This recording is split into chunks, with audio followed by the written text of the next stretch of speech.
रामपुर नाम का एक गांव था।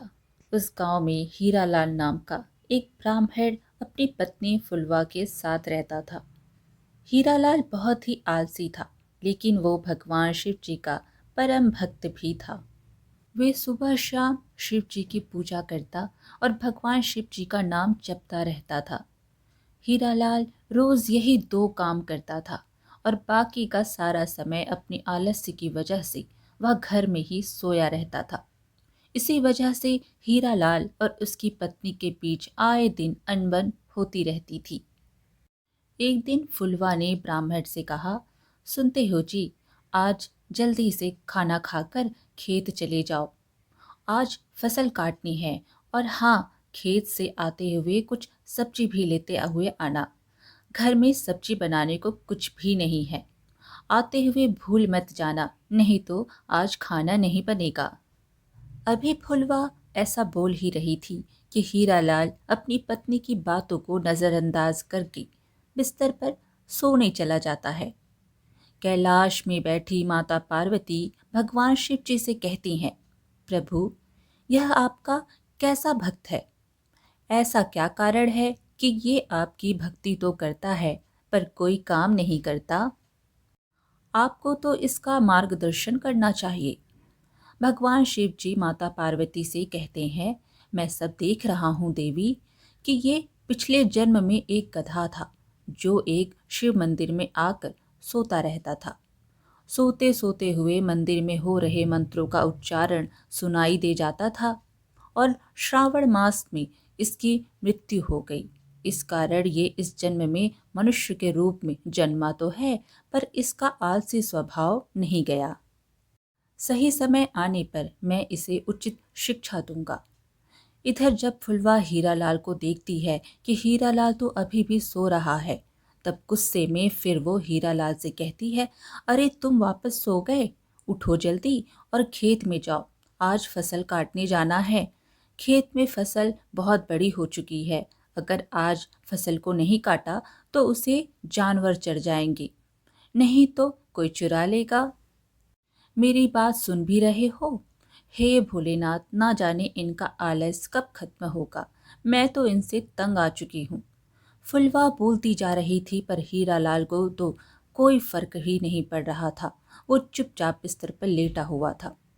हीरालाल को कुछ बोलता हुआ ना देख फुलवा गुस्से से रसोई घर में जाती है और वहां से एक बाल्टी पानी लाकर हीरालाल के ऊपर डाल देती है और हीरालाल पूरा भीग जाता है। ये देख उसे बहुत गुस्सा आता है और फिर दोनों के बीच बहुत कहासुनी होती है। फिर हीरालाल गुस्से में घर से निकलकर भोलेनाथ के मंदिर की ओर चला जाता है। मंदिर जाकर वह गुस्से में शिव जी से कहने लगता है, हे भोलेनाथ, अपनी पत्नी की किचकिच से मैं बहुत परेशान हो गया हूँ।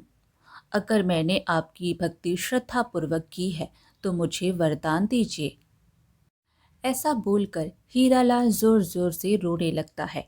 उसकी भक्ति भाव को देखकर भोलेनाथ स्वयं ही हीरालाल को दर्शन देते हैं और कहते हैं, हीरालाल, तुम मेरे परम भक्त हो। तुम्हारी भक्ति से मैं बहुत प्रसन्न हूँ। बोलो, तुम्हें क्या वरदान चाहिए?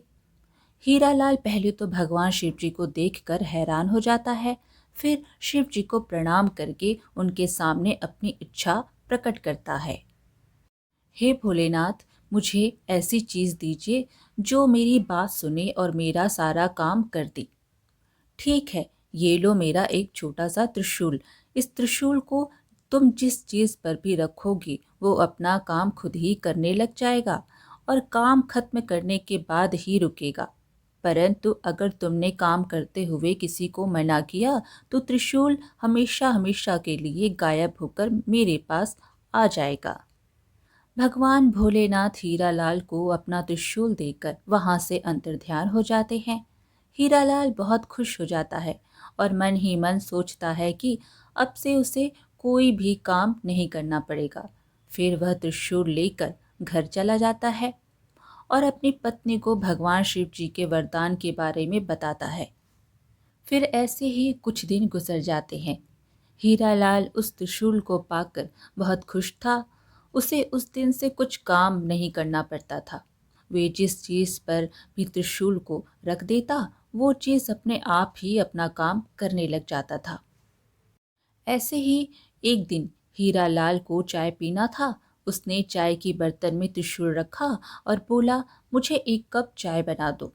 यह बोलते ही चाय के पतीले में अपने आप ही दूध, चीनी और चाय की पत्ती पड़ जाती है और फिर उसको एक साथ उबाल कर एक कप चाय बनकर उसके सामने आ जाती है। इसी तरह वो हर काम में भगवान शिव जी की दी हुई उस त्रिशूल को इस्तेमाल करता। पौधों में पानी देना होता तो त्रिशूल से अपने पानी देने वाली पाइप को छूकर पाइप को कहता, पाइप, यह एक बाल्टी पानी अपने आप से फूलों पे डाल दो।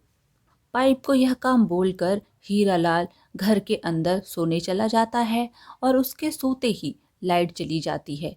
लाइट चली जाने के कारण पंखा बंद हो जाता है। पर हीरालाल बिना चिंता करते हुए वह अपने हाथ पंखे को कहता है, मुझे गर्मी लग रही है, जब तक लाइट ना आए तुम मुझे इस पंखे से हवा करो। हीरालाल की कहे अनुसार हाथ पंखा बिना देर किए हुए हवा करने लग जाता है और जैसे लाइट आ जाती है तो हाथ पंखा बंद हो जाता है।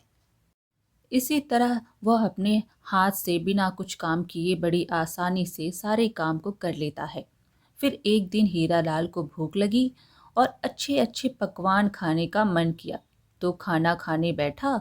हीरालाल मन में ही बोलने लगा, अगर ऐसा होता कि खाना भी अपने आप मुंह में आ जाए, मुझे हाथ का भी इस्तेमाल ना करना पड़े और मैं आसानी से खाना भी खा लूंगा।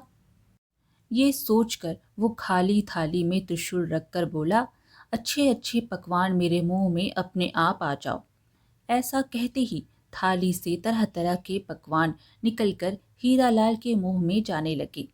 तरह तरह की मिठाई, नए नए स्वाद पकवान और बिना रुके अपने आप ही उसके मुंह में जाने लगे और वो बड़े मज़े से उन्हें खाकर आनंद ले रहा था।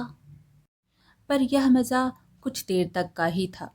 थोड़ी देर में हीरालाल का पेट भर गया और वह खा नहीं पा रहा था। पर खाना था कि रुकने का नाम ही नहीं ले रहा था। थाली से भिन्न भिन्न प्रकार के व्यंजन निकलकर उसके मुंह में जा रहे थे। यह देखकर हीरालाल परेशान हो गया। वो जैसे खाने को मना करने जा रहा था तो उसे भगवान शिव जी की बात याद आई कि अगर वो काम करते हुए त्रिशूल को मना करता है तो उसका वरदान हमेशा हमेशा के लिए समाप्त हो जाएगा। यह सब सोचते हुए चिल्लाने लगा। उसकी चिल्लाने की आवाज़ सुनकर उसकी पत्नी रसोई घर से बाहर आती है और हीरालाल को देखकर हैरान हो जाती है।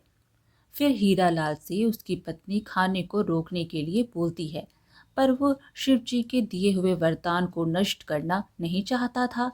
पर आखिरकार उसे बोलना पड़ा, रुक जाओ। खाना आना तो रुक गया, लेकिन उसके साथ ही भगवान शिव जी की दी हुई त्रिशूल भी गायब हो गई। हीरालाल त्रिशूल को अपने पास ना देखकर बहुत दुखी हुआ, पर अब वो कुछ भी नहीं कर सकता था। शिव जी के दिए हुए वरदान को उसने खुद ही समाप्त कर दिया। अब तक हीरालाल ने त्रिशूल को जो भी काम दिया था, उन सब काम को खत्म कब करना है, यह भी अनजाने में ही सही बोल दिया था।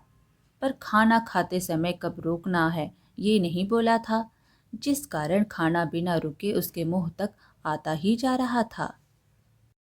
हीरालाल फिर वहां से उठा और सीधे शिव जी के मंदिर गया और भगवान से कहा, हे महादेव, मैं समझ गया कि आपने मुझे ऐसा वरदान मुझे सबक सिखाने के लिए दिया था। मैं कितना बेवकूफ़ था जो आलस के कारण हर छोटे से छोटे काम को टाल दिया करता था। आपने मुझे सिखा दिया है कि छोटे छोटे काम के लिए किसी दूसरे पर निर्भर रहने से कितनी बड़ी मुसीबत आ सकती है। और फिर उस दिन के बाद से हीरालाल आलस्य करना छोड़ दिया और वो रोज़ खेत जाने लगता है और अपना काम खुद करने लगता है। इस तरह उसका जीवन खुशहाल हो गया। आज की कहानी यहीं पर समाप्त हुई। फिर मिलेंगे एक और कहानी के साथ।